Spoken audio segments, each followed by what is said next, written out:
Welcome to the Sleepy Horror Vault, where mystery meets rest and darkness helps you drift into deep sleep. Tonight's story is the Emerson Drive tape.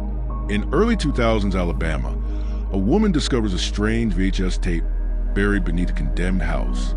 The footage shows a news broadcast from a town that doesn't exist, a vanished neighborhood, a faceless figure, and a street no one remembers. But the deeper she investigates, the more she realizes the tape might be showing her own past. This story unfolds slowly, like a dream turning into a nightmare. And just like everything here in the vault, it's told in a calm, gentle voice, with specially designed background music to help you fall asleep quickly and sleep deeper than ever. So get comfortable, close your eyes, and follow the signal. This is the Sleepy Horror Vault.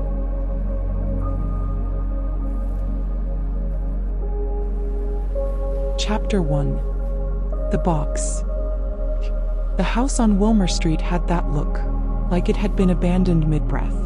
Sun-bleached siding curled off the frame like dead skin, and kudzu had claimed half the porch. A busted mailbox leaned open, still holding a phone bill from 1998. Sofia stood at the threshold with a clipboard and gloves, swatting at flies. Another freelance salvage job. Another soon-to-be demolished house. She'd been hired by a local realtor in Decatur, Alabama. Small town, big properties, no budget for professional cleanup. She preferred it that way. No structural work, the guy had said. Just anything that might be worth selling. Old AV gear especially. You know, that vintage stuff. Sofia knew. The inside of the house was worse than the outside. The air was damp and sour like wet carpet and forgotten food. She moved room to room. Bedroom, kitchen, den, pulling open drawers and flipping cushions with practiced rhythm. Most of it was junk. A busted Betamax player. A moldy couch. Some Polaroids stuck together in a shoebox. Then she found the door to the crawl space. It was behind a warped cabinet in the hallway. Small, low, and nearly invisible unless you were looking for it. The door itself wasn't locked, just jammed. She pried it open with a screwdriver, coughed at the blast of stale air, and shined her flashlight into the dark. There was only one thing inside. A cardboard box. She set the box down on the tailgate of her truck as dusk settled over the gravel driveway. The cicadas were going wild, Alabama's summer soundtrack. Inside the box were maybe 20 VHS tapes, all black, unlabeled except for one. It was marked in red permanent marker, Emerson 8/13. She frowned. The handwriting was sharp, intentional, and the tape itself wasn't dusty like the others. Looked newer, like someone had placed it in there long after the others had been forgotten. Sofia loaded everything up and headed home, the tape on the passenger seat beside her like a quiet passenger. Her apartment sat above a closed-down pawn shop, tucked just off a back road in nearby Hartselle. The place was cluttered but cozy. A mix of old tech, wires, monitors, spindles of blank discs, and half-filled notebooks. Her workspace was organized chaos, the kind only she could navigate. She powered up her digitizing rig, a Frankenstein setup of 80s VCRs, capture cards, a CRT monitor, and a modest custom-built PC. The machine hummed to life. Familiar. Comforting. Sofia didn't watch tapes the normal way. He studied them. She listened for what was underneath. By midnight, she had gone through 4 of the tapes, mostly static. A few hours of a home shopping channel from 1987. A recorded football game with a broken tracking line. Then came Emerson 8/13. She hesitated before pressing play. Something about the tape felt heavier, like it didn't want to be watched, which of course only made her want to watch it more. The screen flickered to life. At first, it looked like a local news broadcast, late 80s or early 90s based on the fashion. A news anchor with a big mustache and a matte blue backdrop. The chirun at the bottom read, W9 breaking. Emerson Drive evacuation. Sofia leaned forward. The anchor's voice was calm, but there was something off in his eyes, the kind of blank, rehearsed calm that tried too hard. Residents of Emerson Drive have been relocated as of 8 p.m. this evening. No official word yet from local authorities as to the cause, though initial reports cite a chemical leak. The governor's office has yet to comment. Behind the anchor, a grainy black and white photo appeared. A cul-de-sac empty like the aftermath of a hurricane. Swing sets motionless. Mailboxes open. No people. No cars. The footage cut hard. Now it showed what looked like body cam or handheld footage, shaky and underexposed. Someone, a cameraman, was walking through a suburban neighborhood at night. Street signs were barely visible, but one popped into frame for a second. Emerson Doctor. The camera panned across empty driveways, toys scattered on lawns, windows left open. Then, a low hum began in the background. Not mechanical, not electrical. Sounded like breathing. Deep, slow, inhuman breathing. The camera turned a corner and for a split second, no more than a few frames, something moved in the distance. Something tall. Sofia froze the tape. Rewound. Frame by frame. There. Standing near the edge of a sinkhole, barely lit by a flickering street lamp. A figure. Tall, unmoving, completely blacked out. No face. No features. Just presence. Then the footage glitched, static pop, blue screen. The tape ended. Sofia sat in silence, the CRT screen hissing with soft static. Emerson Drive? She'd lived in this area for years. There was no Emerson Drive in Decatur. She knew every major street within 10 miles. No mention of any evacuation, no chemical leak. And WZ99? Never heard of it. She pulled out her laptop. Nothing. No results. No archives. No town records. It was like it never happened. But she'd seen it. And more than that, she felt it. The same way she'd felt when she was a kid and her grandmother told her stories of cursed photographs and haunted radios back in Poland. The feeling that some things weren't meant to be remembered, but still wanted to be found. Sofia took a deep breath, stood up and pressed eject. The tape slid out, cool to the touch. She set it on her desk, reached for her notebook and wrote 2 words at the top of a fresh page. Emerson Drive. She underlined it once, then twice. Whatever this was, hoax, cover-up, something worse, she wasn't walking away. She was going to find Emerson Drive, even if it didn't exist anymore. Chapter 2. The Glitch. Sofia didn't sleep that night. She tried, turned off the monitor, unplugged the VCR, made a cup of tea, but her brain wouldn't shut down. The images looped behind her eyes like they were burned onto her corneas. The faceless figure. The sinkhole. The street lamp blinking like a heartbeat. Emerson Drive. A news report that didn't exist. A town that never remembered. By 5 a.m. she gave up and went back to work. She started with geography. She opened a map of Decatur, then Morgan County. Scanned every labeled street. No Emerson Drive. No evacuated zone. No reports in the local paper's online archives either. Not even in the classifieds or obits. She widened her search. Nothing in Hartselle. Nothing in Priceville. Nothing in Coleman either. It was like the tape had invented an entire street. But it looked real. The architecture. The newscaster. Even the handheld footage. It wasn't something anyone could fake easily, especially back in the 90s. Sofia had seen plenty of ARG projects and haunted tape hoaxes. This wasn't that. This felt raw. Government level. Buried. And the sound, that humming. It stayed with her. Deep, slow, mechanical but not. Almost like it had meaning. She replayed the segment with the humming.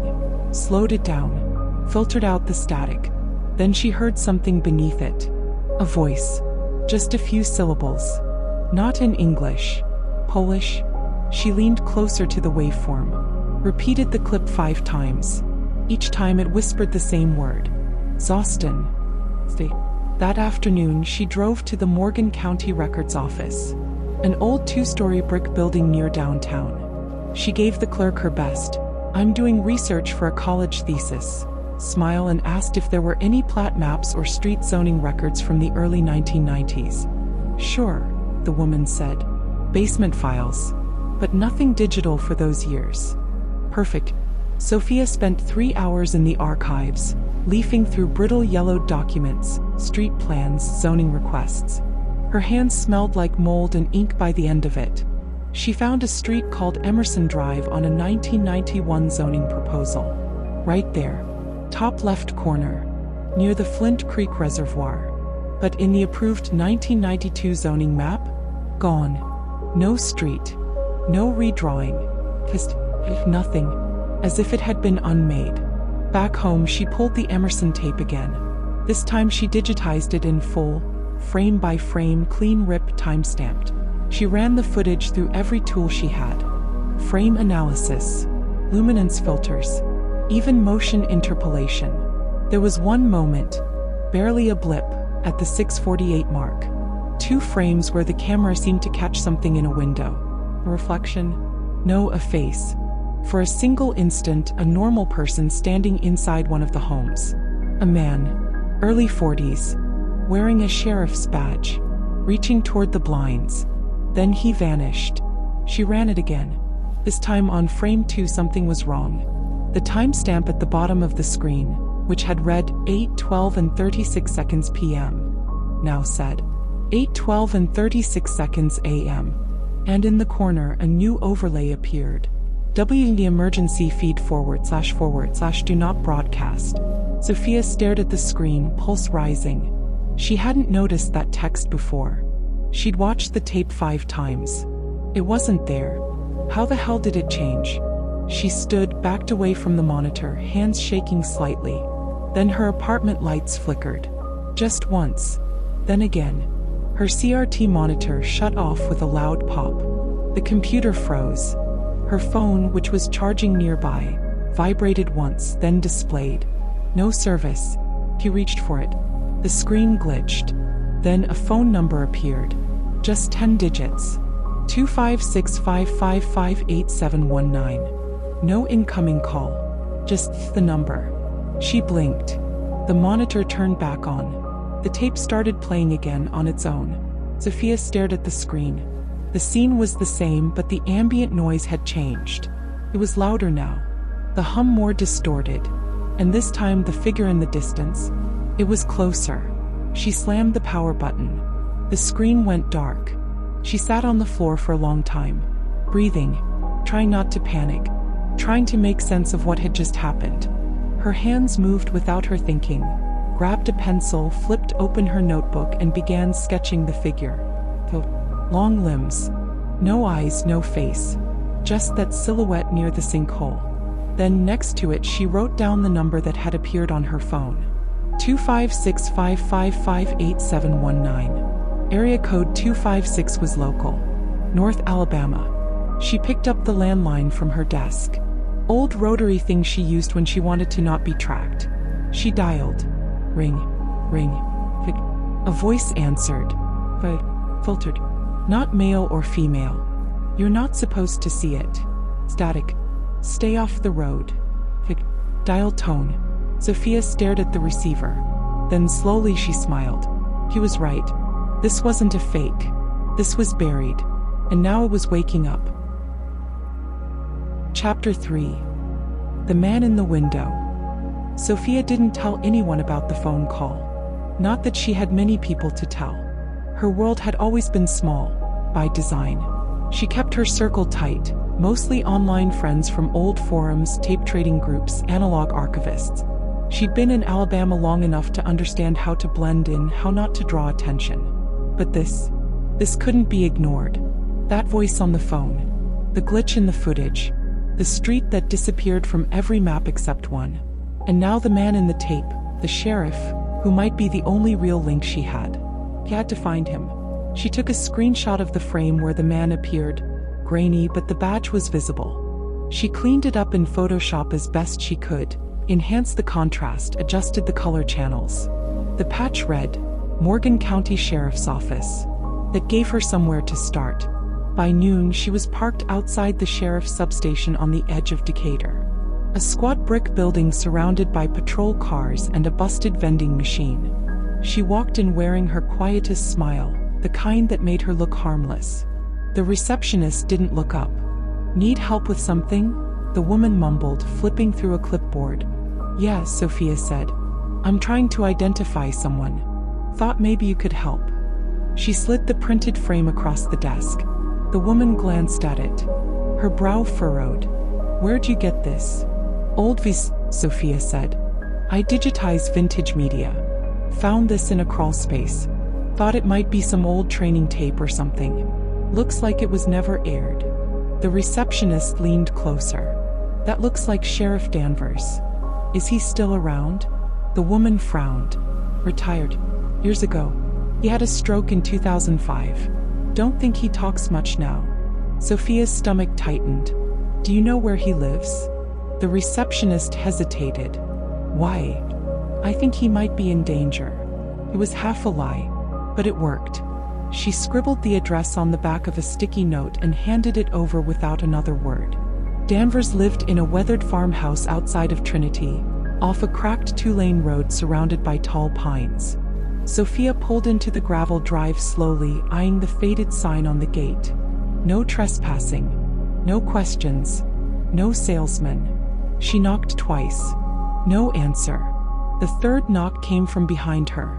She turned, startled. An older man in a wheelchair sat on the porch behind a mesh screen door, watching her. His face, aged and sunken but unmistakable, matched the man from the tape. Sheriff Danvers? She asked softly. He didn't move. She stepped closer. I saw you in a tape.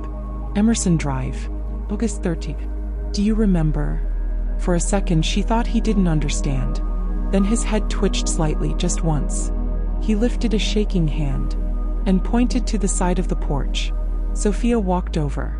There, tucked beneath a rusted lawn chair, was an old shoebox. She opened it. Inside, photographs.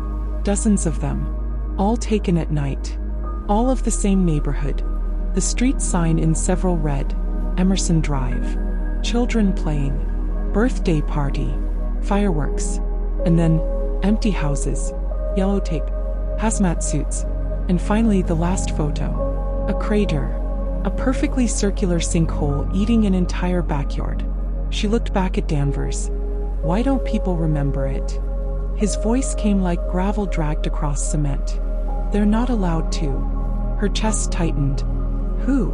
Danvers didn't answer. Instead, his shaking hand reached into the blanket across his lap and pulled out something small. A key. He dropped it into her palm. On the tag, faded handwriting read, Unit 5B, Emerson Archives. He stared at it. By the time she looked up again, Danvers had closed his eyes and wouldn't open them again. That night, Sofia pulled the Emerson tape again, frame by frame this time.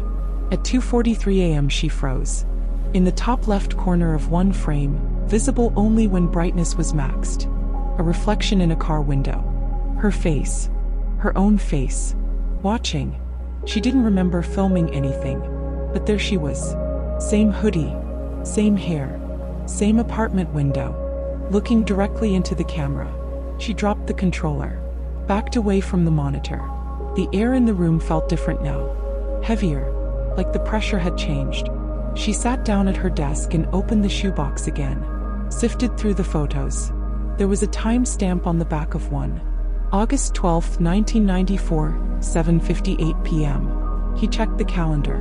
Tomorrow was August 12th. Her hands went cold. That meant whatever happened on that tape, whatever the evacuation was, it happened exactly 9 years ago. To the day. She picked up the key. Unit 5B. Emerson Archives. It was time to find out what someone had locked away. Whatever this was, cover-up, curse, conspiracy, it was unraveling fast. And Sofia?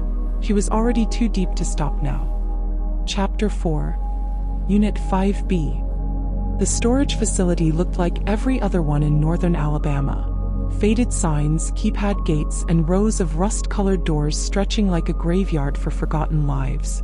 The sign out front read Cedar Ridge Self-Storage, but the R had fallen off, making it look like Cedar Ridge in the hazy morning light. Sofia stood at the edge of the lot with her hood up, gripping the small brass key Sheriff Danvers had given her.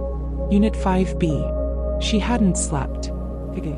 Her body was running on caffeine, dread, and the wired hum of curiosity. She hadn't felt this strong since her teenage years in Poland, watching bootleg X-Files tapes and scribbling conspiracies in a notebook under the covers. The unit was tucked near the back, B row, second from the end. The padlock was old but clean, like someone had been here recently. He slipped the key in. It turned smoothly. The lock clicked open. She hesitated, then rolled the door up. The scent hit her first, that old magnetic smell like warm plastic and mildew. Inside, the unit was lined with metal shelving from floor to ceiling, all of it filled with boxes. Hundreds of U.S.A tapes. Most were unlabeled. Some had codes, ED042, E3, W22, written in black Sharpie. In the back corner sat an old CRT TV on top of a VCR. Power strip. Extension cord. Someone had been watching. Sofia stepped inside and pulled the door halfway shut behind her. Her phone had no signal here, not that she expected it to. The air felt insulated. Too quiet. She pulled the first tape from a box marked ED042 and slid it into the VCR. The screen crackled to life. Footage rolled. More handheld camera work, this time during the day. A woman filming from the passenger seat of a car, slowly driving down a neighborhood street. Emerson Drive. Kids on bikes. Sprinklers on lawns. Suburbia. Alive. Then a shift. The woman whispering. It's changing. Same houses, but it's not the same street. The numbers are wrong. The sun's wrong. Sofia froze. The date on the footage read, August 11, 1994. One day before the evacuation. The camera zoomed in on a mailbox. 134 Emerson Drive. Then it cut to static. He checked the next tape. This one labeled A3. More footage, this time inside one of the houses. Abandoned. Camera pointed at a wall of Polaroids taped across the drywall. Every photo, empty doorways, windows, all with shadowy shapes just barely visible. One had been circled in red. A figure with no face. Same height, same outline, same as the figure from the original Emerson 8/13 tape. Sofia cycled through tape after tape. They weren't just footage. They were documentation. Some labeled test feed. Some labeled memory stability. Some had overlays that looked like biometric readings. Heart rate, timestamps, geographic coordinates. One tape, no label, was recorded in infrared. She saw a group of men standing at the edge of a field. All facing away. All dressed in black. One turned to face the camera. It was Danvers. Younger. Staring into the lens with a blank expression. His mouth moved, but there was no audio. Then the screen glitched. Hard. For a second, it flickered to Sofia's apartment. Her desk. Her monitor. Then back. She hit pause. Rewound. Frame by frame. It was there. Just one frame. Her apartment. Recorded years before she ever lived there. Something buzzed in her pocket. She pulled out her phone. No signal. But the screen lit up with a message. You were never meant to see this. It disappeared before she could screenshot it. The lights in the storage unit flickered. The CRT snapped off. A low hum began to rise from the VCR, from the shelves, from the tapes themselves. It was the hum, same as on the tape, deep, pulsing, mechanical. A hum that didn't belong in this world. Sofia stood, heart pounding. The door to the unit slammed shut. She was plunged into darkness. She fumbled for her flashlight. When the beam finally clicked on, it cut through the black like a knife. There, standing just outside the door, behind the mesh grating, was a figure. Not moving. Not breathing. A gas mask. A black suit. A figure she'd only ever seen on tape. Now it was here. And it was watching her. She backed away, flashlight flickering in her hand. The figure didn't follow. But something else did. A sound, quiet at first, like whispering through a fan. Then louder. Louder. It wasn't coming from outside. It was coming from the shelves. From the tapes. They were whispering. Thousands of voices. Overlapping. Rising. She dropped the flashlight. The beam landed sideways, illuminating a word scratched into the concrete floor beneath the shelf. One word. Stay. She kicked the door open and ran. Didn't look back. Didn't stop until she was in her truck, breath fogging up the windshield. The hum had followed her into her chest. It was in her blood now. The drive back was a blur. The sun had already set. The date on her phone? August 12th. The anniversary. And Sofia had only one thought running through her head now. Tomorrow, the tape becomes real. Chapter 5. The Rewind. Sofia didn't remember driving home. She only knew she was back because the humming had stopped. The moment she crossed the threshold of her apartment, everything went silent. Not peaceful, just empty. Like the air was waiting for her to move first. She dropped her keys on the desk and locked the door behind her with shaking hands. Her breath was shallow. Her skin felt like it didn't fit right. The tape hadn't just shown her the past. It had reached into her now. And if it could do that, what else could it change? She opened her laptop and pulled up her digitized copy of Emerson 8/13, the original footage. Frame by frame, she began comparing what she had saved with the version she'd watched earlier that day.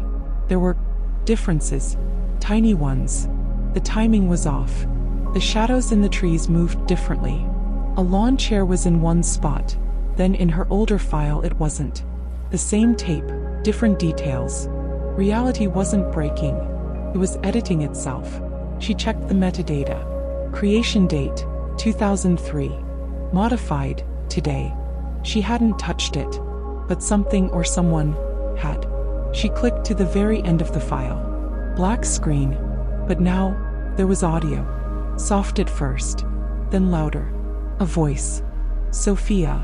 He stopped breathing. You don't remember, but you were there. She bolted upright, stumbling back from her desk. No, she whispered. She had never been to Emerson Drive. He had never. But a memory surfaced. Not a full memory, a flicker. A smell. Asphalt baking in the sun. Chalk drawings on a sidewalk. The faint sound of a humming street lamp. And a voice, her mother's, calling her name with urgency. She clutched the edge of the table, trying to steady herself. No, she repeated. But the truth was already unraveling her. She pulled out the shoebox Danvers had given her. Beneath the photos, she found a folded envelope. It had no name, no return address. Just a sticker on the front. Property of WND///emergency feed archive. Inside, a single Polaroid. It showed a group of children sitting on a curb. 8 kids. Smiling. Ice pops. Backyard hoses. One of them was her. Sofia. Age 7. Same crooked smile. Same scar on her left eyebrow. Standing behind them, blurry, half visible, was a figure in black. Gas mask. Watching. He dropped the photo like it burned. Her heart pounded in her ears. What the hell was happening? Had she been there all along? Was Emerson Drive real? Or rewritten into her life? He went back to the tape. She didn't press play this time. She pressed rewind. The screen filled with reverse static, images blurring backward through time. The counter ticked down. He watched it for nearly 5 minutes, until it stopped at midnight. Then something new appeared. Not at the start of the tape. Before it, a hidden segment. A cold open. It showed a girl, 7 maybe 8, sitting on the edge of a playground. Alone. Swings creaked nearby. The air was still. It was her. Sofia. Filmed from a distance. She was drawing spirals in the dirt with a stick. The camera slowly zoomed in. Then hard cut. A basement. A group of people in hazmat suits watching monitors. One of them turned toward the camera. A woman. Sharp features. Military buzz cut. She's not supposed to remember. Reset her again. Hard cut. Static. Then the familiar broadcast resumed. The original Emerson 8/13 footage. Sofia slammed the stop button. The humming began again. But this time, it wasn't from the tape. It was outside. She moved to the window slowly. Across the street, the lamppost buzzed, faint orange glow spilling across the sidewalk. The houses looked wrong. Too perfect. Too still. Then she saw the sign. Just barely visible through the fog that had rolled in with the night. Emerson Deer. Her street sign had changed. Sofia stumbled back from the window, heart thudding against her ribs. She turned toward the wall behind her. and saw a crack forming across the plaster, jagged and wet like something pushing through from the other side. Her phone buzzed once. A new message. Tomorrow, 8:13 p.m. The street returns. Below it, you can choose to remember. Sofia sat in the dark, the tape still in the deck, the Polaroid on the desk beside her. Her whole life, edited. Her memories, cut and rearranged. She had always believed in mysteries, in cursed tapes and haunted objects. She had chased them, collected them, obsessed over them. Now she was part of one. Tomorrow was August 13th, the anniversary, and for the first time in her life, she wasn't afraid. She was ready to rewind. Chapter 6. August 13th. The sky over Alabama hung low and heavy, clouds thick with the kind of weight that made the air feel like it was holding its breath. Sofia sat at her desk, the TV off, the apartment quiet, everything around her paused in anticipation. The message on her phone still glowed. 8:13 p.m. The street returns. It was 7:42. She had 20 minutes to decide. She packed a small bag, flashlight, the Polaroid, the key to Unit 5B, her recorder. She thought about taking the original tape but decided against it. It had already done what it came to do. Instead, she slid the digitized copy onto an old thumb drive and dropped it in her jacket pocket. If she didn't come back, someone had to see it. She left her apartment and stepped into the strange quiet of her neighborhood. Her street was still hers, for now. The sign still read Maple Hollow Lane. The home still looked normal. But the deeper she walked, the more things began to change. The hum started softly, first in the power lines, then in the pavement beneath her feet. By the time she reached the curve in the road, the street sign had changed. Emerson, dear. She stopped in the middle of the cul-de-sac. The air smelled like burnt plastic and fresh rain. Crickets had gone silent. Even her own footsteps felt dampened, like sound didn't travel here. And then, exactly at 8:13, the world around her blinked. A shimmer like heat rising off asphalt. The street shifted. Old cars returned to driveways. Lights flicked on in empty houses. A child's voice laughed from somewhere distant. And for the first time she saw it whole. Emerson Drive. 1994. She wasn't alone. Down the street, people walked slowly in faded 90s clothes. Dazed, confused, some looking straight through her. Their eyes vacant. Some clutched Vegas tapes. Others just stared at the sky, like they'd been stuck in a loop for decades. She walked past them like a ghost. Every house felt like a dream she almost remembered. A smell here. A mailbox nameplate. A broken sprinkler still ticking. Then at the end of the cul-de-sac she saw it. The sinkhole. Still there. Black, wide, yawning like an open mouth. And standing at the edge, the figure. Gas mask. Black suit. Watching. But this time, it stepped aside. Sofia approached slowly. Her heart should have been racing, but it wasn't. It felt like coming home. The edge of the sinkhole pulsed with static. The same kind of flicker she saw in her footage. She looked down and saw not dirt, not rock, but footage. Playing like a reel across the darkness. Memories. Moments. And then for her. A little girl barefoot standing beside the hole. Drawing spirals in the dust. She looked up at Sofia and smiled. Sofia felt something in her chest break open. A truth too big to hold. She had been here before. Not just as a child. Again and again. Always on August 13th. Always chasing the tape. Always forgetting. The figure beside her turned slowly. Not threatening. Not angry. Just tired. It held something out. A VHS tape. But this one was white. Labeled in red ink. Sofia / final cut. She took it without speaking. The figure nodded once. Then stepped backward into the sinkhole. Gone. No splash. No sound. Only silence. When she returned home, it was 2:14 a.m. The street sign said Maple Hollow Lane again.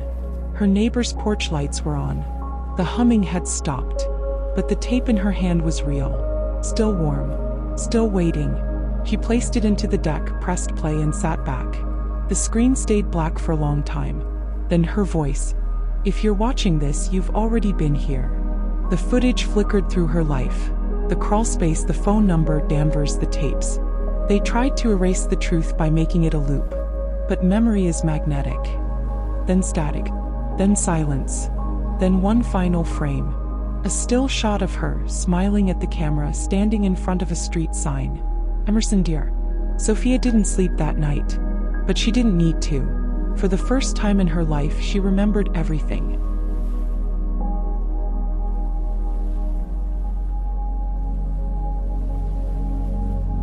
The story is over now.